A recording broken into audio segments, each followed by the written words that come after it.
സ്നേഹം, ദിവ്യസ്നേഹം, സ്നേഹം, ദിവ്യസ്നേഹം. മത്തായിയുടെ സുവിശേഷം 15-ാം അധ്യായം 21-22 വാക്യങ്ങൾ വായിക്കുന്നു. യേശു അവിടം വിട്ട് സോർ സീദോൻ എന്ന പ്രദേശങ്ങളിലേക്ക് വാങ്ങിപ്പോയി. ആ ദേശത്തുനിന്ന് ഒരു കനാന്യ സ്ത്രീ വന്നു അവനോട്, കർത്താവേ, ദാവീദ് പുത്ര, എന്നോട് കരുണ തോന്നണമേ, എൻ്റെ മകൾക്ക് ഭൂതോപദ്രവം കഠിനമായിരിക്കുന്നു എന്നു നിലവിളിച്ചു പറഞ്ഞു. യേശു അവിടം വിട്ടു. എവിടം വിട്ടെന്നാണ് പറയുന്നത്? യെരുശലേമിൽ നിന്നും പുറപ്പെട്ട് സോർ സീദോൻ എന്ന പ്രദേശങ്ങളിലേക്ക് വന്നു. യേശു കർത്താവ് ഒരുപാട് ദേശങ്ങളിൽ സഞ്ചരിക്കുമായിരുന്നു. ആ കാലത്ത് ഇന്നുള്ളതുപോലെ ബസ്സും കാറും ഫ്ലൈറ്റും ഒന്നും ഇല്ലായിരുന്നു. അതുകൊണ്ട് യേശുക്രിസ്തു കാൽനടയായിട്ടായിരുന്നു പോയിരുന്നത്. നിങ്ങളുടെ ബൈബിളിൻ്റെ പിറകിൽ മാപ്പുകൾ ഉണ്ട്. നിങ്ങൾ നോക്കിയിട്ടുണ്ടോ? ഇപ്പോൾ നോക്കൂ. പുതിയ നിയമകാലത്തിലെ പാലസ്തീൻ എന്നുള്ളത് നിങ്ങൾ കണ്ടോ? ബൈബിളിൻ്റെ ലാസ്റ്റ് പേജിലുണ്ട്. കണ്ടോ? അവിടെ യെരുശലേം എവിടെയായിട്ടാണ് കാണുന്നത്? താഴെയായിട്ടാണ് കാണുന്നത്. ഇതാ ഇവിടെയായിട്ട് യെരുശലേം കാണാം. ഇവിടെ നിന്നും കർത്താവ് എങ്ങോട്ടാണ് യാത്ര ചെയ്തു പോയത്? ഇതാ മുകളിൽ കാണുന്നു സോർ സീദോൻ പ്രദേശം. എവിടേക്കാണ് പോയത്? ഇവിടെ നിന്നും കർത്താവ് ഇത്ര ദൂരം നടന്നു പോയപ്പോൾ, ഞാനും യെരുശലേമിൽ പോയിട്ടുണ്ട്, നമ്മൾ ബസ്സിലാണ് അവിടെ ചെന്ന് പോകുന്നത്. എന്നാൽ കർത്താവ് ഇവിടെ നിന്നും അവിടേക്ക് കാൽനടയായിട്ടാണ് പോയത്. അവിടെ പോകുന്ന വഴിയിൽ കാന ഉണ്ട്. കാന എന്ന സ്ഥലം നിങ്ങൾ കണ്ടോ? തിബെരിയാസ് എന്ന സ്ഥലത്തിൻ്റെ അടുത്ത്. കാന ഇവിടെയുണ്ട്, സോർ ഇവിടെയാണ്. സോറിലേക്ക് പോകാനായി കാനായിൽ നിന്ന് അവൾ പോകാനിടയായി. അതായത് ഇത്രയും ദൂരം അവർ നടന്നു വന്നു. കണ്ടില്ലേ? യേശുക്രിസ്തു അവിടെ നിന്നും അത്രയും ദൂരം പോയി. അവനെ കാണുവാൻ ആഗ്രഹിച്ചു വന്നതായ ആളുകൾ അവിടെ നിന്നും ഇങ്ങോട്ട് വരുവാനിടയായി. എത്രയോ ദൂരം യാത്ര ചെയ്തിട്ട് വരാനിടയായി. ഒരുപാട് ദൂരങ്ങളിൽ എപ്പോഴും യാത്ര ചെയ്യുന്നതായ ആളുകളെ ബിസിനസ് പീപ്പിൾ എന്ന് പറയും. കാരണം വ്യാപാരികളായവർ ഒരു സ്ഥലത്ത് നിന്നും വാങ്ങിയ സാധനം മറ്റ് പ്രദേശങ്ങളിൽ കൊണ്ടുകൊടുത്ത് അവിടെ കിട്ടുന്ന സാധനങ്ങൾ ഇവിടെ കൊണ്ടുവന്നിട്ട് കൊടുത്ത് ബിസിനസ്സൊക്കെ ചെയ്ത് നടക്കുന്നത് കൊണ്ട് യാത്ര ചെയ്തുകൊണ്ടേയിരിക്കും. എന്നാൽ യേശുക്രിസ്തു എന്ത് വ്യാപാരമാണ് ചെയ്തത്? എന്തിനു വേണ്ടിയാണ് അവൻ വന്നത്? എന്തിനു വേണ്ടിയാണ് അവൻ യാത്രകൾ ചെയ്യുന്നത്? യെരുശലേം നോക്കുമ്പോൾ സുഖമായി താമസിക്കുവാൻ കഴിയുന്ന നല്ലൊരു പട്ടണമാണ്. ആ പട്ടണത്തിൽ നിന്നും കനാന്യ ദേശത്തിലൂടെ കടന്നിട്ട്, കനാന്യർ എന്ന് പറയുമ്പോൾ ശപിക്കപ്പെട്ടതായ ദേശമാണ്. എന്താണ്? ആ കനാന്യ ദേശം കടന്നിട്ട് ആ സോർ സീദോൻ പ്രദേശങ്ങളിലേക്ക് പോവുകയാണ്. അങ്ങോട്ട് പോകുന്നതായ വഴിക്ക് യേശു അവിടം വിട്ട് സോർ സീദോൻ എന്ന പ്രദേശങ്ങളിലേക്ക് വാങ്ങിപ്പോയി. ആ ദേശത്തു നിന്നും ഒരു കനാന്യ സ്ത്രീ വന്നു അവനോട്, കർത്താവേ, ദാവീദ് പുത്ര, എന്നോട് കരുണ തോന്നണമേ എന്ന് പറഞ്ഞുകൊണ്ടൊരു സ്ത്രീ യേശുവിൻ്റെ മുൻപിൽ നിലവിളിക്കുകയാണ്. കർത്താവിൻ്റെ അടുക്കൽ എപ്പോഴും ജനക്കൂട്ടം കാണും. കർത്താവിന് ബോഡി ഗാർഡ്സായിട്ട് ആരും തന്നെ ഇല്ല. എന്നാൽ കർത്താവ് അങ്ങനെയുള്ള കാര്യങ്ങളൊന്നും ക്രമീകരിച്ചില്ല. എന്നാൽ കർത്താവ് പോകുന്ന വഴിയിലെല്ലാം ജനക്കൂട്ടം അവനെ പിന്തുടർന്നിരുന്നു. കാരണം അവൻ്റെ വാക്കുകൾ കേൾക്കേണ്ടതിന്, അവൻ ചെയ്യുന്ന അത്ഭുത പ്രവൃത്തികൾ കാണുവാനായി, അവൻ നൽകുന്ന സൗഖ്യം പ്രാപിക്കുവാൻ അനേകം ജനങ്ങൾ എപ്പോഴും അവനെ പിന്തുടർന്നിരുന്നു. അപ്പോൾ ആ 12 പേർ ശിഷ്യന്മാർ യേശുവിൻ്റെ അടുക്കിലേക്ക് ജനം വരാതെ ചുറ്റും കൂടി നിന്ന് തടയുമോ എന്ന് എനിക്ക് അറിയില്ല. അവർ ചുറ്റും കൂടി നിന്ന് സംരക്ഷിച്ചില്ല എങ്കിലും യേശുക്രിസ്തുവിൻ്റെ മേലിലേക്ക് വരുന്നതായ ആളുകളെ നിയന്ത്രിക്കുവാൻ ശ്രദ്ധിച്ചിരുന്നു. ഇവൾ നിലവിളിച്ചുകൊണ്ട് യേശുവിനെ പിന്തുടരുകയാണ്. ദാവീദ് പുത്ര, എന്നോട് കരുണ കാണിക്കണമേ, കരുണ കാണിക്കണമേ, എൻ്റെ മകൾക്ക് ഭൂതം ബാധിച്ചിരിക്കുന്നു, വളരെ കഷ്ടപ്പെടുകയാണ്. കഷ്ടത ഇവർക്കല്ല. ആർക്കാണ് കഷ്ടത? മകൾക്കാണ് കഷ്ടത. മകൾക്ക് കഷ്ടമാണെങ്കിൽ ഇവൾക്ക് എന്തുകൊണ്ടാണ് ഭാരം? എപ്പോഴെങ്കിലും ചിന്തിച്ചു നോക്കിയിട്ടുണ്ടോ? എന്താണ്, നമ്മുടെ മക്കൾക്ക് കഷ്ടമാണെങ്കിൽ നമുക്കും കഷ്ടതയായിരിക്കും. മക്കൾക്ക് ദുഃഖം വന്നാൽ നമുക്കും ദുഃഖമായിരിക്കും. പിതാവിന് ദുഃഖം വന്നാൽ നമുക്കും ദുഃഖമായിരിക്കും. നിങ്ങളുടെ ഭർത്താവിന് ദുഃഖം വന്നാൽ നിങ്ങൾക്കും ദുഃഖം വരും. നിങ്ങളുടെ ഭാര്യയ്ക്ക് പ്രസവവേദന വന്നാൽ നിങ്ങൾക്ക് നെഞ്ചുവേദന വരും. ഭാര്യയ്ക്ക് പ്രസവവേദന ഉണ്ടാകുന്ന സമയത്ത് ആ ഭർത്താവ് വെളിയിൽ അയ്യോ എന്തു പറ്റും എന്ന് പറഞ്ഞ് നെഞ്ചുവേദനയുമായിട്ട് നടക്കുന്നത് കാണാം. എന്താണ്? അതാണ് ദൈവം ഏർപ്പെടുത്തിയിരിക്കുന്ന ബന്ധം. മനുഷ്യർക്ക് മാത്രമേ അത് അനുഭവിക്കാൻ കഴിയൂ. അത് സ്നേഹബന്ധമാണ്. ഈ കാലത്ത് സുഖത്തോടെ ആയിരിക്കുന്ന ആളുകൾ ദുഃഖത്തോടെ ആയിരിക്കുന്നവരെ ഓർത്ത് സങ്കടപ്പെടുന്നു. മാനസാന്തരപ്പെട്ടവർ മാനസാന്തരപ്പെടാത്തവരെ ഓർത്ത് സങ്കടപ്പെടുന്നു. രക്ഷിക്കപ്പെട്ട ആളുകൾ രക്ഷിക്കപ്പെടാത്ത ആളുകളെ കാണുമ്പോൾ അയാളും രക്ഷിക്കപ്പെടണം, അവനും ഈ വലിയ സന്തോഷം അനുഭവിക്കണം, അവനും പിശാചിന്റെ ബന്ധനത്തിൽ നിന്ന് വിടുവിക്കപ്പെടണം. എൻ്റെ മക്കൾ മാറണം. അനേകം വൃദ്ധ മാതാപിതാക്കന്മാർ എൻ്റെ അടുക്കൽ വന്ന് പറയുന്ന കാര്യം എന്താണെന്നറിയാമോ? ഞങ്ങളുടെ കൊച്ചുമക്കൾ മാറണം, എൻ്റെ മകൻ മാറണം. ഇവർ പ്രായം ചെന്നിരിക്കുന്നു, മകനും പ്രായം ചെന്നവനാണ്. എന്നാൽ ഇപ്പോഴും അവരുടെ ദുഃഖം എന്താണെന്ന് വെച്ചാൽ എൻ്റെ മകൻ്റെ കാര്യമൊന്നും ശരിയായില്ല, എൻ്റെ കൊച്ചുമക്കൾ രക്ഷിക്കപ്പെട്ടിട്ടില്ല. അതാണ് അവരുടെ ദുഃഖം. ഇന്ന് യേശുവിൽ വിശ്വസിക്കുന്നവരെ സംബന്ധിച്ച് ലോകക്കാരാണെങ്കിൽ ലോകക്കാരോട് അതനുസരിച്ച സ്നേഹം ഉണ്ട്. ദൈവത്തിൻ്റെ മക്കളായിരിക്കുന്ന നമുക്ക് നമ്മുടെ വീട്ടുകാർ എല്ലാം രക്ഷിക്കപ്പെടണം എന്നുള്ളതായ ഭാരമുണ്ടായിരിക്കണം. മാനസാന്തരപ്പെടണം എന്നുള്ളതായ ആശ ഉണ്ടായിരിക്കണം. ഞങ്ങൾ പലപ്പോഴും പ്രാർത്ഥനാ വിഷയങ്ങൾ ഫോണിൽ കൂടി പറയാൻ പറയുന്ന സമയത്ത് പലപ്പോഴും അവരുടെ പ്രശ്നങ്ങൾ പറയാറുണ്ട്. എന്നാൽ അനേകരും മറ്റുള്ളവർക്ക് വേണ്ടി പ്രാർത്ഥിക്കാനാണ് ഞങ്ങളോട് അപേക്ഷിക്കുന്നത്. കാരണം അവർക്ക് വേണ്ടി പ്രാർത്ഥിക്കാൻ പറയുന്നതായ അവസ്ഥയിൽ അല്ല. ചിലർ പാപത്തിൻ്റെ ബന്ധനത്തിൽ ജീവിക്കുന്ന ആളുകൾ, അവരുടെ സ്ഥിതി അവർ മനസ്സിലാക്കുന്നില്ല. ഭൂതം ബാധിച്ചിരിക്കുന്നതായ പെൺകുട്ടി, അവൾക്ക് വേണ്ടി പ്രാർത്ഥിക്കണമെന്ന് അവൾക്ക് ചോദിക്കാൻ കഴിയില്ല. കാരണം പിശാചിൻ്റെ ബന്ധനത്തിൽ ആയിരിക്കുന്നു. മദ്യത്തിൻ്റെ അടിമത്തത്തിലായിരിക്കുന്നവൻ, അതിനെ ജയിക്കുവാൻ കഴിയാത്ത സ്ഥിതിയിലായിരിക്കുന്നവൻ, ഉപേക്ഷിക്കാൻ കഴിയാത്ത സ്ഥിതിയിലായിരിക്കുന്നവൻ എനിക്ക് വേണ്ടി പ്രാർത്ഥിക്കണം എന്ന് ചോദിക്കുകയില്ല. അതുകൊണ്ട് നാം മറ്റുള്ളവർക്ക് വേണ്ടി ദൈവസന്നിധിയിൽ പ്രാർത്ഥനയ്ക്കായി ചോദിക്കണം. ആദ്യം നമുക്ക് വേണ്ടി പ്രാർത്ഥിക്കണം. ആദ്യം നമുക്ക് ഒരു വിശ്വാസം ഉണ്ടായിരിക്കണം. നാം മറ്റുള്ളവർക്ക് വേണ്ടി പ്രാർത്ഥന അപേക്ഷിക്കുമ്പോൾ നമുക്ക് വിശ്വാസമില്ലെങ്കിൽ മറ്റുള്ളവർക്ക് അത് യാതൊരു പ്രയോജനവും ചെയ്യുകയില്ല. ഈ സ്ത്രീ പറയുകയാണ്, കർത്താവേ, എന്നോട് കരുണ തോന്നണമേ, എൻ്റെ മകൾ ഭൂതം ബാധിച്ചിട്ട് കഠിനമായി ഉപദ്രവിക്കപ്പെടുകയാണ്.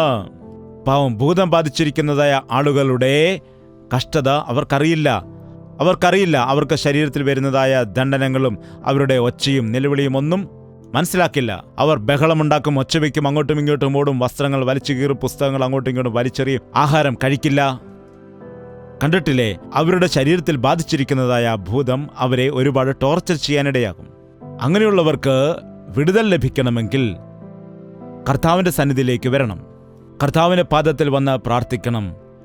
ഈ സ്ത്രീ നിലവിളിച്ചുകൊണ്ട് ഓടുകയാണ്, കർത്താവിൻ്റെ പിന്നാലെ നിലവിളിച്ച് കർത്താവിൻ്റെ പിന്നാലെ ഓടുകയാണ്. ദാവീദ് പുത്ര, കരുണ തോന്നണമേ, ദാവീദ് പുത്ര, ദാവീദ് പുത്ര എന്ന് നിലവിളിച്ചുകൊണ്ട് ഓടുമ്പോൾ കർത്താവ് കേട്ടിട്ടും കേൾക്കാത്ത രീതിയിൽ അവൾക്ക് ഒരു മറുപടിയും കൊടുത്തില്ല.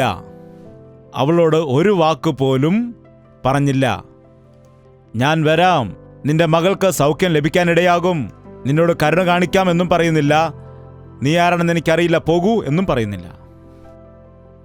സാധാരണമായിട്ട് ആരെങ്കിലും നമ്മെ വിളിക്കുമ്പോൾ നാം വിളി കേൾക്കുന്നില്ല എങ്കിൽ എന്താണ് ചെയ്യുന്നത്? 3, 4, 5 പ്രാവശ്യം വിളിക്കും. 5 പ്രാവശ്യം വിളിക്കുമ്പോൾ നീ മുഖമൊക്കെ വിറപ്പിച്ച് മിണ്ടാതിരിക്കുകയാണെങ്കിൽ എന്തു ചെയ്യും? എന്താണ്? ഹേയ് എന്ന് പറഞ്ഞിട്ട് പോകാനിടയാകും. കണ്ടിട്ടില്ലേ? എന്നാൽ യേശു ചിന്തിച്ചു, ഇവൾ യഥാർത്ഥമായും വിശ്വാസി തന്നെയാണോ? യഥാർത്ഥമായും എന്നിൽ വിശ്വസിക്കുന്നുണ്ടോ? അതോ വെറുതെ ഇങ്ങനെ പറഞ്ഞിട്ട് സൗഖ്യം ലഭിക്കുമായിരിക്കും, ലോട്ടറി എടുക്കുന്ന പോലെ കിട്ടിയാൽ കിട്ടട്ടെ എന്ന രീതിയിലുള്ളതാണോ? അങ്ങനെയാണോ അവൾ ചിന്തിക്കുന്നത് എന്ന് മനസ്സിലാക്കുന്നതിന് വേണ്ടി അവനൊന്നും തന്നെ മിണ്ടിയില്ല. മിണ്ടാതിരിക്കുമ്പോൾ യേശുവിൻ്റെ കൂടെയുള്ള ശിഷ്യന്മാരില്ലേ, ഇവർക്ക് ഭയങ്കര ധൃതിയാണ്. എന്താണ്? എന്നെ ആരോ തൊട്ടുവെന്ന് പറഞ്ഞപ്പോൾ എന്താണ് കർത്താവെ തൊടുന്നത്? എല്ലാവരും നിന്നെ തിക്കിത്തിരക്കിക്കൊണ്ടേയിരിക്കുകയല്ലേ എന്ന് പറയുന്നു. അല്ല, ആരോ വിശ്വാസത്തോടുകൂടി എന്നെ തൊടുവാനിടയായി. രക്തസ്രവക്കാരിയായ സ്ത്രീ വന്നിട്ട് കർത്താവിൻ്റെ വസ്ത്രത്തിൽ വിശ്വാസത്തോടെ മുട്ടിയ സമയത്ത് അവൾക്ക് സൗഖ്യമായി കർത്താവിൽ നിന്ന് ശക്തി പുറപ്പെടുവാനിടയായി എന്ന വചനത്തിൽ പറയുന്നു. ശിഷ്യന്മാർ എന്താണ് പറഞ്ഞത്? ഒരാൾ അങ്ങനെ മുട്ടിയെന്ന് അറിയാൻ കഴിയും, അനേകർ നിന്നെ തിക്കിത്തിരക്കുകയല്ലേ. അനേകർ അവനെ തൊടുന്നുണ്ട്, എന്നാൽ എല്ലാവരും സൗഖ്യം പ്രാപിക്കുന്നില്ല. അനേകർ അവൻ്റെ അടുക്കൽ വരുന്നുണ്ട്, എല്ലാവരും മനസ്സാന്തരപ്പെടുന്നില്ല. എല്ലാവരും അവൻ്റെ വചനങ്ങൾ കേൾക്കുന്നു, എന്നാൽ എല്ലാവരും രക്ഷിക്കപ്പെടുന്നില്ല. കാരണം എന്താണ്? നിന്റെ വിശ്വാസം എന്താണ്? നിന്റെ വിശ്വാസമനുസരിച്ചാണ് നിനക്ക് സൗഖ്യം. നിന്റെ വിശ്വാസമനുസരിച്ചാണ് നിനക്ക് വിടുതൽ. നീ കേട്ടതനുസരിച്ച്, നീ വചനം കേട്ടതനുസരിച്ചാണ് നിനക്ക് വിടുതൽ ഉണ്ടാകുന്നത്. ക്രിസ്തീയ ഭക്തി എന്ന് പറയുമ്പോൾ അതൊരു കൂട്ടമല്ല, കൂട്ടമോ മതമോ അല്ല, എല്ലാവർക്കും മൊത്തത്തിൽ കൊടുക്കുന്നത് അല്ല. വ്യക്തിപരമായിട്ട് യേശുക്രിസ്തു ആരാണെന്ന് നീ അറിയുമ്പോൾ, വ്യക്തിപരമായി അവനെ സ്നേഹിക്കുമ്പോൾ നിനക്ക് കിട്ടുന്നതായ വിടുതൽ ആകുന്നു അത്. അപ്പോഴാണ് വിടുതൽ. ദാവീദ് പുത്ര, എന്നോട് കരുണ തോന്നണമേ എന്ന് അവൾ നിലവിളിച്ചപ്പോൾ ശിഷ്യന്മാർ പറഞ്ഞു, ഇവൾ നിലവിളിച്ചുകൊണ്ട് വരുന്നു, അതുകൊണ്ട് അവളെ പറഞ്ഞയക്കണമേ എന്ന് യേശുവിനോട് അപേക്ഷിച്ചപ്പോൾ അതിനു അവൻ, ഇസ്രായേൽ ഗൃഹത്തിലെ കാണാതെ പോയ ആടുകളുടെ അടുക്കലേക്കല്ലാതെ എന്നെ അയച്ചിട്ടില്ല എന്ന് ഉത്തരം പറഞ്ഞു. ദൈവത്തിൻ്റെ സന്നിധിയിലേക്ക് നാം ചെല്ലുമ്പോൾ എല്ലാ സമയവും കർത്താവ് നമ്മുടെ ഹൃദയങ്ങളെ പരിശോധിക്കാനിടയാകും. അതുകൊണ്ടാണ് അവൻ പറഞ്ഞത്, നിങ്ങൾക്ക് വേണ്ടിയല്ല ഞാൻ വന്നത്, ഞാൻ ഇസ്രായേൽ മക്കൾക്ക് വേണ്ടിയാണ് വന്നത് എന്ന്. കർത്താവ് അവളോട് നേരിട്ടല്ല പറഞ്ഞത്, ശിഷ്യന്മാരുടെ അടുക്കലാണ് പറഞ്ഞത്. എന്നാൽ അവൾ അത് കേട്ടുകൊണ്ട് തന്നെ നിൽക്കുകയാണ്. അവൾ അടുക്കൽ നിൽക്കുമ്പോൾ തന്നെയാണ് അങ്ങനെ പറഞ്ഞത്. നിങ്ങൾ ആരോട് എന്തെങ്കിലും പറയണമെന്നുണ്ടെങ്കിൽ അവർ കേൾക്ക തന്നെ പറയുവാൻ ശ്രദ്ധിക്കൂ. കാണുമ്പോൾ ഒന്നും കാണാതിരിക്കുമ്പോൾ മറ്റൊന്നും പറയുന്ന ആളുകൾ എന്തു പറയും? വിശുദ്ധരാ, മിത്രമെന്നാണോ? എന്താണ്? നുണ പറയുന്നതായ ആളുകൾ, കുശുമ്പ് പറയുന്ന ആളുകൾ, കുറ്റം പറയുന്ന ആളുകൾ.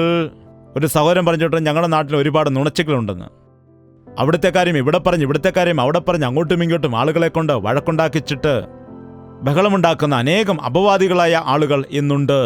യേശുക്രിസ്തു ഒരിക്കലും ദ്വയാർത്ഥത്തോടുകൂടി സംസാരിച്ചിട്ടില്ല. പുറമേ ഒന്നകത്ത് മറ്റൊരു രീതിയിൽ എന്ന രീതിയിൽ പറഞ്ഞിട്ടില്ല.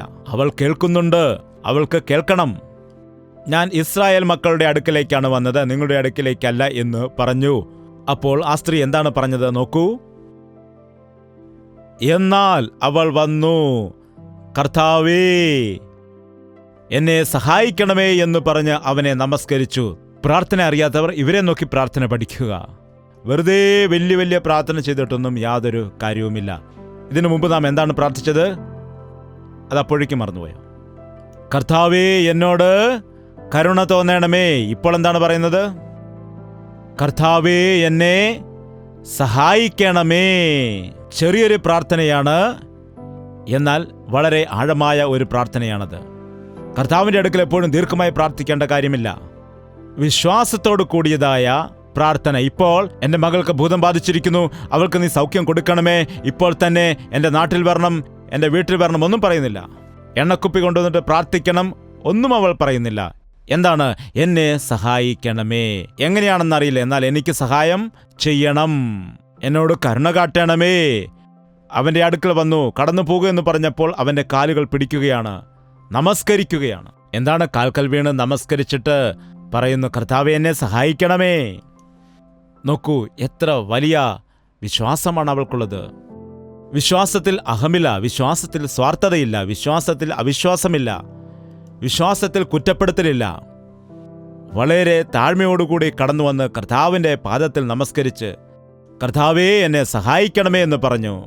അപ്പോൾ കർത്താവ് എന്തു പറഞ്ഞു? അതിന് അവൻ മക്കളുടെ അപ്പമെടുത്ത് നായ്ക്കുട്ടിക്ക് കൊടുക്കുന്നത് നന്നല്ല എന്ന് പറഞ്ഞു. അപ്പോൾ ഞാൻ നായാണെന്ന് ഉദ്ദേശിച്ചത്? മതി, പ്രാർത്ഥിക്കാൻ വന്നെന്ന് പറഞ്ഞ് നായ്ക്കുട്ടിയെന്ന് വിളിക്കുകയാണോ? ഓഹോ, എൻ്റെ നാട്ടിൽ വന്നിട്ട് എന്നെ നായെന്ന് വിളിക്കുകയാണോ? മക്കളുടെ അപ്പമെടുത്ത് നായ്ക്കുട്ടികൾക്ക് ഇട്ടുകൊടുക്കുന്നത് നന്നല്ല എന്ന് പറഞ്ഞു. അപ്പോൾ പെട്ടെന്ന് അവൾ പറയുകയാണ്, കർത്താവേ, അതേ കർത്താവേ, നായ്ക്കുട്ടികളും ഉടയവരുടെ മേശയിൽ നിന്ന് വീഴുന്ന നുറുക്കുകൾ തിന്നുന്നുണ്ടല്ലോ എന്ന് പറഞ്ഞ്, കർത്താവേ എനിക്കൊരു കഷ്ണം മാത്രം മതി, അപ്പത്തിൻ്റെ ഒരു നുറുക്ക് മാത്രം മതി എനിക്കെന്ന്. മേശയിൽ നിന്ന് വീഴുന്ന ഒരപ്പനുറുക്ക് മാത്രം മതി, അതെനിക്ക് വലിയ അനുഗ്രഹമാണെന്ന് പറഞ്ഞു. അതേ കർത്താവേ, ഞങ്ങൾ നായ്ക്കൾക്ക് തുല്യരാണ്, എങ്കിലും നീ ഞങ്ങളുടെ യജമാനനാണ്. നിന്റെ കയ്യിൽ നിന്ന് വീഴുന്ന അപ്പത്തിൻ്റെ നുറുക്ക് കിട്ടിയാൽ അതെനിക്ക് അനുഗ്രഹമാണ്. എത്ര വലിയ വിശ്വാസമാണെന്ന് ശ്രദ്ധിക്കുക. യേശുവിൻ്റെ അടുക്കലേക്ക് ആർക്കും വരുവാൻ കഴിയും, യേശുവിനോട് ആർക്കും പ്രാർത്ഥിക്കുവാൻ കഴിയും. എന്നാൽ എല്ലാവർക്കും അനുഗ്രഹം പ്രാപിക്കാൻ കഴിയാത്തത് എന്താണെന്ന് വെച്ചാൽ, നിന്നെ തന്നെ ദൈവസന്നിധിയിൽ താഴ്ത്താതെ, ദൈവത്തിൻ്റെ മേൽ പൂർണ്ണമായ വിശ്വാസം വയ്ക്കാതെ, നീ ചെയ്യുന്ന പ്രാർത്ഥന മനസ്സോടുകൂടി ചെയ്യാതെ, നീ ചോദിക്കുന്നതായിട്ടുള്ള വിഷയങ്ങൾ ദൈവം നൽകും എന്ന് വിശ്വാസമില്ലെങ്കിൽ നിനക്ക് ഒരു രീതിയിലുള്ള അനുഗ്രഹവും ലഭിക്കില്ല. യെരുശലേം പോയ സമയത്ത് ബേത്ലഹേമിൽ അവിടെ വലിയൊരു ഹാൾ കെട്ടിയിട്ടുണ്ട്. നമുക്കറിയാൻ കഴിയും, അവിടെ ചെല്ലുമ്പോൾ വലിയൊരു ആലയം അവിടെ പണിതിട്ടുണ്ട്. ആ ആലയത്തിന് വലിയൊരു വാതിലുണ്ട്. എന്നാൽ അനേകം ആളുകൾ കുതിരപ്പുറത്ത് തന്നെ ഡയറക്റ്റ് വാതിലിൽ കൂടി കടന്നു വരുന്നു, രാജാക്കന്മാരൊക്കെ. അതുകൊണ്ട് എന്തു ചെയ്തെന്നറിയാമോ? ആ വാതിലുകളെല്ലാം അടച്ചിട്ട് ചെറിയ ഒരു ഗുഹ പോലുള്ളതായ ഒരു വാതിലുണ്ടാക്കി. ചെറിയ ഒരു വാതിലുണ്ടാക്കി. ആ കാലത്തെ ഗുഹകളും അതുപോലെ തന്നെയായിരുന്നു, ഒരു ദ്വാരമായിരിക്കുന്നു. ഇപ്പോൾ ആർക്കെങ്കിലും യെരുശലേമിൽ ആ ബേത്ലഹേമിലെ ആലയത്തിലേക്ക് ചെല്ലണമെങ്കിൽ തല കുനിച്ച് ശരീരം വളച്ച് കയറണം. അത് 6 അടിയുള്ള മനുഷ്യനാണെങ്കിൽ, രാജാവാണെങ്കിലും. എൻ്റെ തലയാണെങ്കിൽ നല്ലവണ്ണം അവിടെ ഇടിച്ചു. നീളം കുറഞ്ഞവരാണെങ്കിൽ തല കുനിച്ച് അവിടെ നിന്ന് പോകണം. നീളമുള്ളവരാണെങ്കിൽ ശരീരം വളച്ച് ഊർന്നതിൽ കൂടി കടക്കണം. എത്ര വലിയ ആളുകളാണെങ്കിലും, വലിയ കിരീടം വെച്ച ആളുകളാണെങ്കിലും രഥത്തിൽ നിന്ന് ഇറങ്ങണം, കുതിരപ്പുറത്ത് നിന്ന് ഇറങ്ങണം, താഴേക്കിറങ്ങി ചെല്ലണം. യേശുക്രിസ്തുവിനെ കാണണമെങ്കിൽ അവൻ ആരാണെങ്കിലും താഴ്മയോടുകൂടി ചെല്ലണം. താഴ്മയില്ലെങ്കിൽ യേശുവിനെ കാണുവാൻ കഴിയില്ല. ഹെരോദാവ് രാജാവ് എനിക്കും യേശുവിനെ കാണണമെന്ന് പറഞ്ഞു. എന്നാൽ കാണുവാൻ കഴിഞ്ഞോ? ഇല്ല. സിംഹാസനത്തിൽ നിന്ന് ഇറങ്ങിയില്ല. അടുത്തു തന്നെ 2 കിലോമീറ്റർ ദൂരത്തിലാണ് യേശു ജനിച്ചത്. ജ്ഞാനികൾ വന്ന് പറയേണ്ട കാര്യം പോലുമില്ല, പോയി കാണാമായിരുന്നു അവന്. 2 വർഷം യാത്ര ചെയ്തു വന്നതായ ജ്ഞാനികൾക്ക് കാണുവാൻ കഴിഞ്ഞു. എന്നാൽ അടുത്തു നിന്ന മനുഷ്യന് ഗർവം കാരണം അവനെ കാണുവാൻ കഴിഞ്ഞില്ല. അവനവൻ്റെ ശിഷ്യരെ സംഹരിക്കുവാൻ വേണ്ടി പരിശ്രമിക്കുന്നു. ഈ കാലത്ത് യേശുക്രിസ്തുവിൻ്റെ അടുക്കലേക്ക് വരുന്നവർ ആരാണെങ്കിലും ശരി, നമ്മുടെ അഹവും സാർത്ഥതയും ഉപേക്ഷിക്കാതെ, നമ്മുടെ ഡിഗ്നിറ്റിയൊക്കെ മാറ്റിവെക്കാതെ അവനെ കാണുവാൻ കഴിയില്ല. അവൻ്റെ മഹത്വം നമുക്ക് കാണുവാൻ കഴിയില്ല. അവൻ്റെ സാന്നിധ്യം അനുഭവിക്കുവാൻ കഴിയില്ല. അവൻ്റെ ശ്രേഷ്ഠത നമുക്ക് കാണുവാൻ കഴിയില്ല. യേശുവിൻ്റെ അടുക്കലേക്ക് ആർക്കും വരാൻ കഴിയും, എന്നാൽ താഴ്മയുള്ളവരായിട്ട് വരണം. തൻ്റെ സ്ഥിതിയെ മനസ്സിലാക്കിയിട്ട് വരണം. ഈ സ്ത്രീ തൻ്റെ സ്ഥിതിയെ മനസ്സിലാക്കി. അതെ, ഞാനൊരു കനാനീയ സ്ത്രീയാണ്. എനിക്കറിയാം യേശുക്രിസ്തു യഹൂദന്മാർക്ക് വേണ്ടി വന്നവൻ ആകുന്നുവെന്ന്. എന്നാൽ ഈ ദൈവത്തിന് എൻ്റെ മകളെ സൗഖ്യമാക്കാൻ കഴിയും, എൻ്റെ മകളുടെ ഭൂതബാധയിൽ നിന്ന് വിടുവിക്കുവാൻ കഴിയും എന്നവൾ വിശ്വസിച്ചു. എത്രമാത്രം തടസ്സങ്ങളുണ്ടെങ്കിലും, എത്ര പ്രതികൂലങ്ങൾ ഉണ്ടെങ്കിലും, കർത്താവിൻ്റെ അടുക്കൽ വരുമ്പോൾ എത്ര പേർ തടസ്സപ്പെടുത്തിയെങ്കിലും, ആദ്യം തന്നെ അവളെ ശിഷ്യന്മാർ തടഞ്ഞിരിക്കാം. എന്നാൽ അവൾ നിലവിളിച്ച്, ഒച്ചവെച്ച്, കർത്താവേ കരുണ തോന്നണമേ നിലവിളിച്ച് താഴ്മയോടുകൂടി വന്ന്, കർത്താവേ, മേശമേൽ നിന്ന് വീഴുന്ന അപ്പനുറുക്കുകളിൽ ഒന്നു മതി, നീ ഒരു വാക്കു മാത്രം പറഞ്ഞാൽ മതി, എൻ്റെ മകൾക്ക് പരിപൂർണമായ സൗഖ്യം ഉണ്ടാകാനിടയാകും. അപ്പോൾ കർത്താവ് എന്താണ് പറഞ്ഞത് നോക്കൂ. യേശു അവളോട്, സ്ത്രീയേ, നിന്റെ വിശ്വാസം വലുത്, നിന്റെ ഇഷ്ടം പോലെ നിനക്ക് ഭവിക്കട്ടെ എന്ന് ഉത്തരം പറഞ്ഞു. ആ നാഴിക മുതൽ അവളുടെ മകൾക്ക് സൗഖ്യം വന്നു. സ്ത്രീയേ, നിന്റെ വിശ്വാസം വലിയതു. നിന്റെ പേര് വലുത്, നിന്റെ നാട് വലുത്, നിന്റെ പണമാണ് പ്രധാനം, ഒന്നുമല്ല. ഇവിടെ എന്താണ് പറയുന്നത്? നിന്റെ വിശ്വാസം വലിയതാണ്. നിനക്ക് എന്തെല്ലാം ഉണ്ടെങ്കിലും ഇല്ലെങ്കിലും, നിനക്ക് കർത്താവിൽ വിശ്വാസമുണ്ടെങ്കിൽ കർത്താവ് നിന്നെ പുകഴ്ത്തും. കർത്താവ് നിന്റെ പ്രാർത്ഥന കേൾക്കും, മറുപടി നൽകും. സ്ത്രീയെ, നിന്റെ വിശ്വാസം വലിയതു, നിന്റെ ഇഷ്ടം പോലെ നിനക്ക് ഭവിക്കട്ടെ എന്ന് പറഞ്ഞു. എന്താണ് ആഗ്രഹിച്ചത്? അവർ എന്താണ് ആഗ്രഹിച്ചത്? എൻ്റെ മകൾ ഭൂതബാധിതയായി ഉപദ്രവിക്കപ്പെടുന്നു. എന്താണ് ആഗ്രഹിച്ചത്? സൗഖ്യമാക്കുവാൻ വേണ്ടി ആഗ്രഹിച്ചോ? എന്താണ് അവൾ ആഗ്രഹിച്ചത്? എന്താണ് അവൾ ചോദിച്ചത്? എന്താണ് ചെയ്യേണ്ടതെന്ന് അവന് അറിയാം. നമ്മിൽ അനേകം ആളുകളും കർത്താവെ കരുണ കാണിക്കണമെന്ന് പറയും, അടുത്ത നിമിഷം നാം അത് മറന്നുപോകും. കർത്താവെ സഹായിക്കണമെന്ന് പ്രാർത്ഥിക്കും, അല്പം കഴിഞ്ഞാൽ പ്രാർത്ഥിച്ചതുപോലും നാം മറന്നുപോകും. എന്നാൽ വചനം എന്താണ് പറയുന്നത്? ഇടവിടാതെ നിങ്ങൾ പ്രാർത്ഥിക്കുക, നിരന്തരം പ്രാർത്ഥിക്കുക, മറുപടി ലഭിക്കുന്നത് വരെയും നിങ്ങൾ പ്രാർത്ഥിക്കുക, വിശ്വാസത്തോടുകൂടി പ്രാർത്ഥിക്കുക. ഈ കനാനിയ സ്ത്രീ വിശ്വാസത്തോടുകൂടി പ്രാർത്ഥിച്ചു. തൻ്റെ ആവശ്യം എന്താണെന്ന് ദൈവത്തോട് പറഞ്ഞു. അല്ലാതെ ദൈവം എന്ത് ചെയ്യണമെന്ന് അവൾ പറഞ്ഞില്ല. ഇന്നത്തെ രീതികളെല്ലാം മാറിയിരിക്കുകയാണ്. ഇന്ന് നാം ദൈവത്തെ പറഞ്ഞു പഠിപ്പിക്കുകയാണ് ചെയ്യുന്നത്. അതുകൊണ്ടാണ് ഒരു അനുഗ്രഹവും പ്രാപിക്കാതിരിക്കുന്നത്. ദൈവത്തോട് എന്തു ചെയ്യണമെന്ന് നാം പറഞ്ഞു കൊടുക്കേണ്ട കാര്യമില്ല. അവൻ അനന്തമായ ജ്ഞാനമുള്ളവനാണ്. നിങ്ങളും ദൈവത്തിൽ വിശ്വസിക്കുക. പാസ്റ്റർമാരായിരിക്കുന്ന ഞങ്ങളിലല്ല നിങ്ങൾ വിശ്വസിക്കേണ്ടത്. ഞങ്ങൾ പ്രസംഗിക്കുന്ന ക്രിസ്തുവിൽ നിങ്ങൾ ആശ്രയിക്കുക. ഞങ്ങൾ പറയുന്ന യേശുവിൽ നിങ്ങൾ വിശ്വസിക്കുക. നിങ്ങൾ അവനിൽ പൂർണ്ണമായി ആശ്രയിക്കുക. അവൻ നിങ്ങളുടെ പ്രാർത്ഥന കേൾക്കും. അവനോട് നിങ്ങളുടെ കാര്യങ്ങളെല്ലാം വിശദമായി പറയേണ്ട കാര്യമില്ല. അവൻ നിങ്ങളുടെ ഹൃദയങ്ങളെ പരിശോധിച്ച് അറിയുന്നവനാകൊണ്ട് നിങ്ങളുടെ പ്രശ്നം എന്താണെന്ന് ഒരു വാക്ക് പറഞ്ഞാൽ അവൻ പൂർണ്ണമായി മനസ്സിലാക്കും. ദൈവം നിങ്ങൾക്ക് മറുപടി നൽകും. എത്ര ആളുകൾ ഈ വിശ്വാസത്തോടുകൂടി ദൈവത്തോട് പ്രാർത്ഥിക്കുന്നുണ്ട്? ചില സമയത്ത് മറുപടി കിട്ടാതിരിക്കുമ്പോൾ എന്തുകൊണ്ടാണ് പ്രാർത്ഥന നിർത്തുന്നത്? നിർത്തരുത്, പ്രാർത്ഥിക്കുക, നിർത്തരുത്. ചില സമയത്ത് ദൈവം നിങ്ങളുടെ ആവശ്യം നിറവേറ്റുവാൻ അവർക്ക് ദൈവം കൂടുതൽ കൊടുത്തു, നിനക്ക് ദൈവം കൂടുതൽ തന്നു, അവരുടെ ആവശ്യങ്ങൾ നിറവേറ്റാൻ. ചില സമയത്ത് ദൈവം ചില രീതിയിൽ ഓരോരോ വ്യക്തിയെ ഉപയോഗിക്കുന്നതിന് വേണ്ടി വ്യത്യസ്തമായ രീതിയിൽ ദൈവം ചെയ്യാറുണ്ട്. അവരുടെ പ്രാർത്ഥനയ്ക്ക് മറുപടി കിട്ടി, എൻ്റെ പ്രാർത്ഥനയ്ക്ക് മറുപടി കിട്ടിയില്ല. സങ്കടപ്പെടരുത്. അവൻ എല്ലായ്പ്പോഴും ഒരേ രീതിയിൽ തന്നെ പ്രവർത്തിക്കുന്ന വ്യക്തിയല്ല. നിങ്ങൾ കുരുടന്മാർക്ക് കാഴ്ച കൊടുത്തതായ പ്രവൃത്തിയിൽ യേശുവിനെ നോക്കുമ്പോൾ ഒരു വ്യക്തിയുടെ കണ്ണിൽ ചെറുതായിട്ട് തൊട്ടപ്പോൾ തന്നെ കാഴ്ച കിട്ടി. എന്നാൽ എല്ലാ കുരുടന്മാർക്കും അങ്ങനെയാണ് കാഴ്ച കൊടുത്തത്? ഒരിക്കലുമല്ല. ഒരാളെ ദേശത്തിന് വെളിയിലേക്ക് കൂട്ടിക്കൊണ്ടുപോയി കണ്ണിന്മേൽ കൈവച്ച് ചോദിച്ചു, കാണുന്നുണ്ടോ എന്ന്. കാണുന്നുണ്ടെന്ന് പറഞ്ഞു. എന്തു കാണുന്നു എന്ന് ചോദിച്ചപ്പോൾ പറഞ്ഞു, മനുഷ്യൻ മരം പോലെ നടക്കുന്നു എന്ന്. എന്താണ് കാണുന്നത്? അതായത് അവ്യക്തമായി കാണുന്നു. വീണ്ടും കൈകൾ വെച്ച് നോക്കിയിട്ട് ഇപ്പോൾ കാണുന്നുണ്ടോ എന്ന് പരിശോധിച്ച് അറിഞ്ഞു. അങ്ങനെ വ്യത്യസ്തമായ മറ്റൊരു രീതിയിലാണ് അവിടെ സൗഖ്യം കൊടുത്തത്. ഇനിയും വേറൊരു വ്യക്തിയുടെ കാര്യം നോക്കിയാൽ, നിലത്തിൽ നിന്ന് മണ്ണെടുത്ത് അതിൽ തുപ്പിയിട്ട് മണ്ണ് കുഴച്ച് കണ്ണിന്റെ മുകളിൽ പുരട്ടി സിലോവ കുളത്തിൽ പോയി കഴുകൂ എന്ന് പറഞ്ഞു. എല്ലാവർക്കും ഒരേ രീതിയിൽ ചെയ്തുകൂടെ? ഒരേ രീതിയിൽ കൈവച്ചിട്ട് സൗഖ്യം കൊടുത്തുകൂടെ? എന്നാൽ എന്താണ്? നിങ്ങളുടെ അയൽക്കാരന് കിട്ടിയ മറുപടി തന്നെ നിങ്ങൾക്കും അതേപോലെ കിട്ടണമെന്ന് ചിന്തിക്കരുത്. നിങ്ങൾ പ്രാർത്ഥനയിൽ ദൈവത്തോട് നിലവിളിക്കുക, താഴ്മയോടുകൂടി ദൈവത്തോട് അപേക്ഷിക്കൂ, വിശ്വാസത്തോടുകൂടി ചോദിക്കുക. നിങ്ങൾ ചോദിച്ചത് ലഭിക്കുന്നതുവരെയും പ്രാർത്ഥിക്കുക. തീർച്ചയായും ദൈവം അത്ഭുതങ്ങൾ നിങ്ങളുടെ ജീവിതത്തിൽ ചെയ്യും. യേശുക്രിസ്തു ആ ഭവനത്തിലേക്ക് കടന്നുപോയില്ല. അവിടെ എണ്ണ തേച്ച് പ്രാർത്ഥിച്ചില്ല, അല്ലെങ്കിൽ എണ്ണക്കുപ്പി കൊടുത്തുവിട്ടില്ല. പൊയ്ക്കൊള്ളുക, നിന്റെ ഇഷ്ടം പോലെ നിനക്ക് ഭവിക്കട്ടെ എന്ന് ഒരു വാക്ക് പറഞ്ഞു. അപ്പോൾ ആ ക്ഷണം തന്നെ പിശാച് ബാധിച്ച് ദുരിതം അനുഭവിച്ചുകൊണ്ടിരിക്കുന്ന പെൺകുട്ടി സുഖമായി എഴുന്നേറ്റ് ഇരിക്കുവാൻ ഇടയായി. അവളുടെ അമ്മ വന്നപ്പോഴേക്കും ചായ ഇട്ട് വെച്ചിരുന്നിരിക്കാം. എന്താണ്? എന്തു പറ്റി മകളെ? ആ അമ്മ, എനിക്ക് നല്ല സൗഖ്യം കിട്ടി. എപ്പോഴാണ്? ആ 11:30 ആയ സമയത്ത്. ആ അതെയോ, ആ സമയത്ത് തന്നെയാണ് യേശുക്രിസ്തു എന്നോട് ആ വാക്ക് പറഞ്ഞത്. നിനക്ക് വിശ്വസിക്കുവാൻ കഴിയുമെങ്കിൽ വിശ്വസിക്കുന്നവന് സകലതും സാധ്യമാണ്. വിശ്വസിക്കുക. നിന്റെ മക്കൾക്ക് വേണ്ടി പ്രാർത്ഥിക്കുക. എൻ്റെ ഭർത്താവ് മാറില്ല, മക്കൾ മാറില്ല, കുടുംബം മാറില്ല എന്ന് പലപ്പോഴും ആളുകൾ പറയാറുണ്ട്. ഒരുപാട് പേർ ദുഃഖിക്കുന്നുണ്ട്. എല്ലാ ഭവനങ്ങളിലും കഷ്ടകാലത്തിന് ഒരുവൻ കാണുമെന്നാണ്. പിശാച് എന്തു ചെയ്യുമെന്നറിയാമോ? അവൻ്റെ കെണിയിൽപ്പെടുത്തി ഒരുത്തനെ ആക്കിയിട്ട് അവനിൽ കൂടി ആ വീട് മുഴുവൻ കോലാഹലമാക്കും.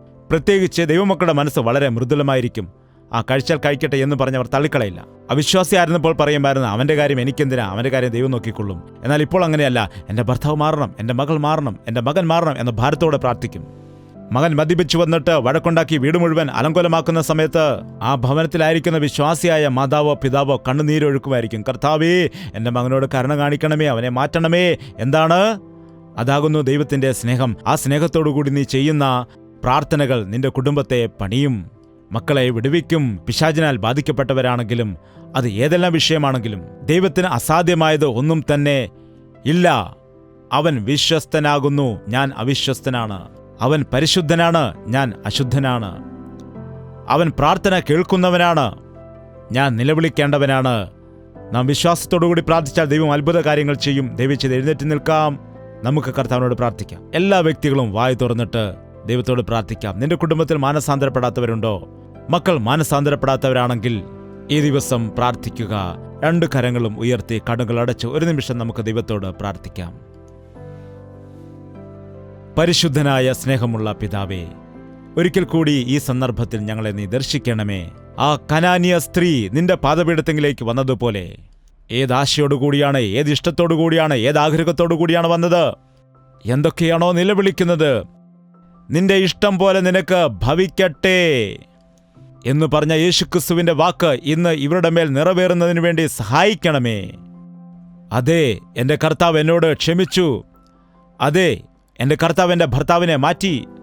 അതെ, എൻ്റെ മകൾക്ക് വിടുതൽ ലഭിച്ചിരിക്കുന്നു, രക്ഷിക്കപ്പെട്ടിരിക്കുന്നു, ഞങ്ങളുടെ പ്രാർത്ഥനയ്ക്ക് മറുപടി ലഭിച്ചിരിക്കുന്നു എന്ന വിശ്വാസത്തോടുകൂടി കടന്നു പോകാൻ സഹായിക്കുമാറാകണമേ. ഞങ്ങളുടെ ഹൃദയവിചാരങ്ങൾ അറിയുന്ന ദൈവമേ, ഞങ്ങളുടെ ഞരക്കങ്ങൾ കേൾക്കുന്ന ദൈവമേ, ഞങ്ങളുടെ നെടുവീർപ്പുകൾ അറിയുന്ന ദൈവമേ, നിന്റെ മക്കളുടെ ഹൃദയത്തിലെ സകല ആഗ്രഹങ്ങളെയും നടത്തിക്കൊടുക്കണമേ. സാമ്പത്തിക ബുദ്ധിമുട്ടുകളിൽ നിന്ന് വിടുവിക്കുമാറാകണമേ.